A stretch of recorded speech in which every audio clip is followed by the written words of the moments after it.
This episode is brought to you by Merrill. Join one of the most iconic names in wealth management, Merrill. You'll be part of a dynamic team of advisors and specialists working hard every day to grow their clients' wealth. And with the support of best-in-class research, advanced digital tools, and the resources of a global institution, it's truly an opportunity you can be bullish about. Learn more at careers.bankofamerica.com. Copyright 2024, Bank of America Corporation. What's 2FA security on Kraken? Let's say I'm captaining my soccer team, and we're up by a goal against, Soda Springs FC. Do we relax? No way. Time to create an extra line of defense and protect that lead. That's like 2FA on Kraken, a surefire way to keep what you already have, safe and sound. Go to kraken.com and see what crypto can be.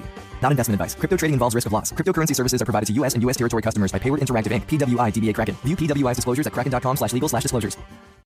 This is Optimal Finance Daily. Slam Dunk Financial Planning by Jesse Cramer of bestinterest.blog.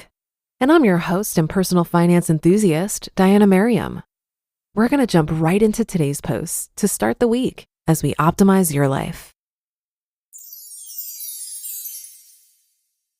Slam Dunk Financial Planning by Jesse Cramer of bestinterest.blog. I don't watch many live sports these days. Life is busy, but I've caught a few quarters of NBA playoff basketball, and I'll watch game replays while sipping morning coffee. If you're unaware, the NBA has been revolutionized by Moneyball ideas over the past decade. The main new idea affects three-point shots. The ratio of attempted three-point shots has increased dramatically in recent years. Yet, despite the league's new widespread emphasis on three-point shots, one basketball maxim remains true. A wide-open layup or slam dunk is always worth taking. A guaranteed 2 points is better than a possible 3 points. Reducing your range of outcomes has many benefits. In this particular basketball scenario, simple math supports it.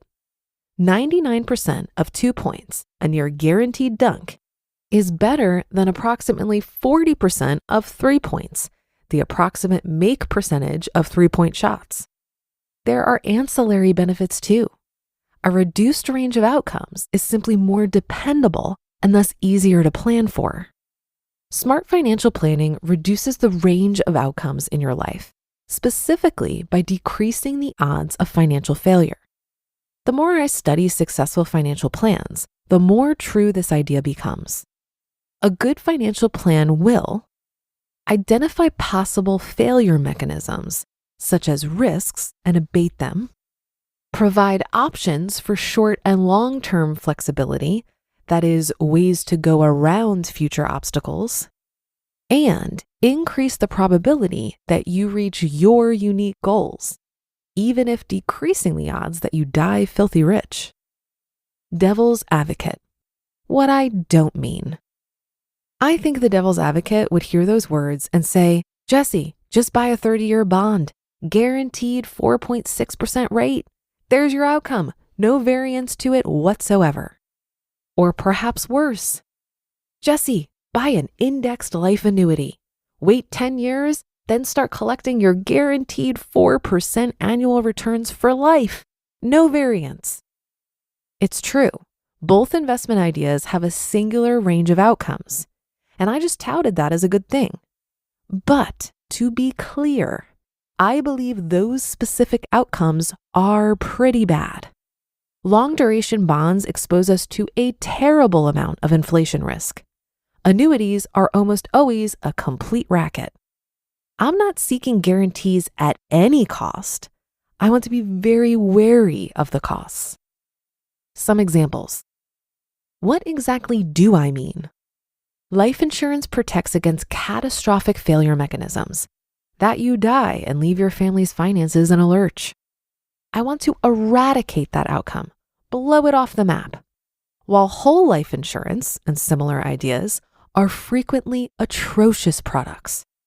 A good term life policy is essential if loved ones depend on your income.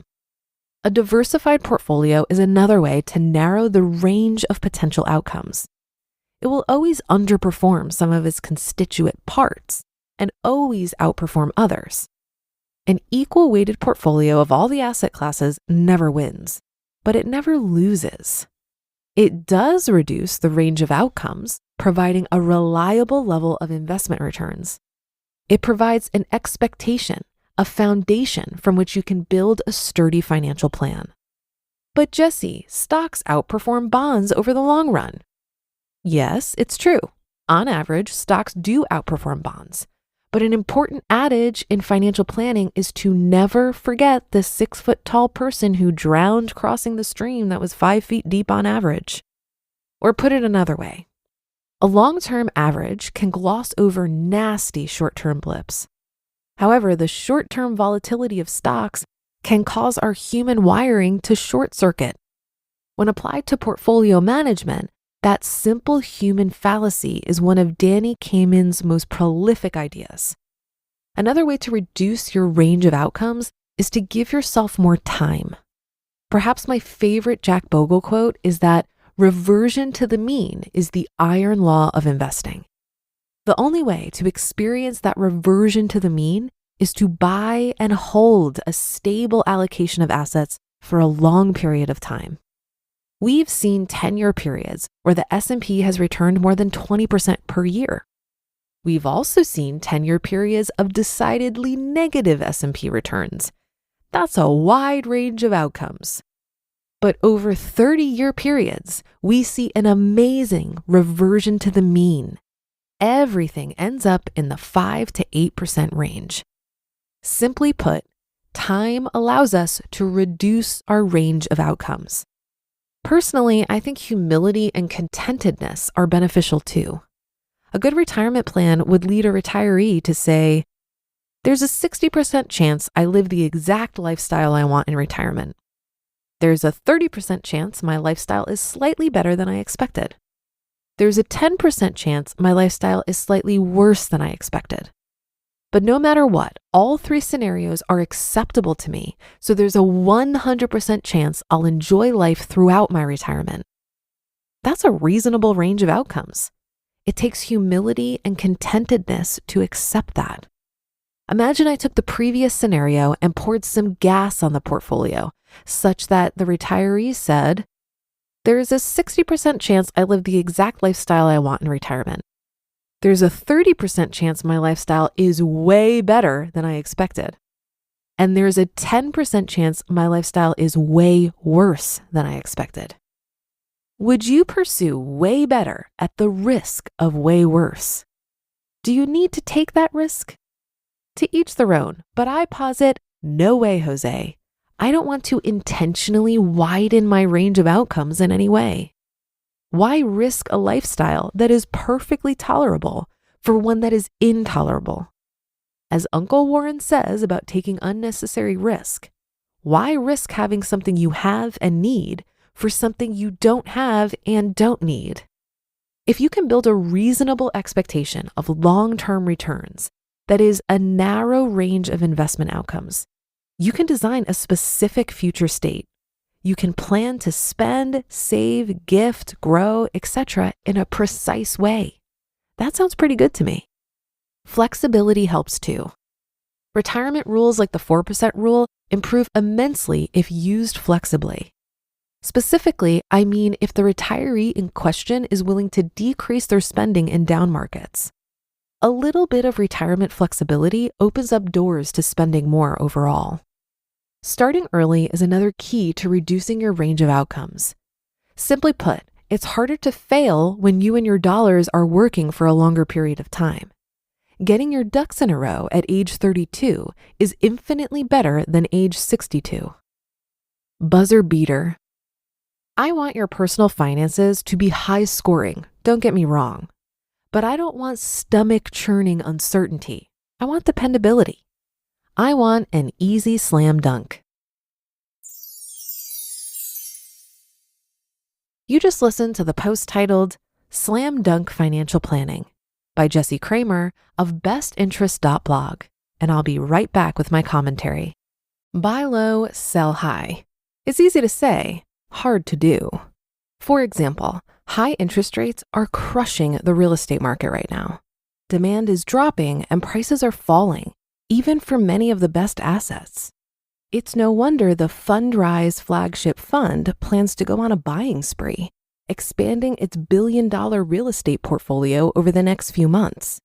You can add the F.I.R.E flagship fund to your portfolio in just minutes and with as little as $10 by visiting fundrise.com/OFD. That's FUNDRISE.com/OFD. Carefully consider the investment objectives, risks, charges, and expenses of the F.I.R.E flagship fund before investing. This and other information can be found in the fund's prospectus at fundrise.com/flagship. This is a paid advertisement. This episode is brought to you by Global X. Since 2008, Global X ETFs has been committed to empowering investors with unexplored, intelligent solutions. Global X specializes in exchange-traded funds that offer exposure to the artificial intelligence ecosystem, including themes like data centers, robotics, semiconductors, and cloud computing. To learn more about Global X's entire suite of ETFs, from covered calls, fixed income, emerging markets, and more, visit globalxetfs.com. Jesse did such a great job of dispelling some misconceptions that many people have about investing. It's not about beating the market.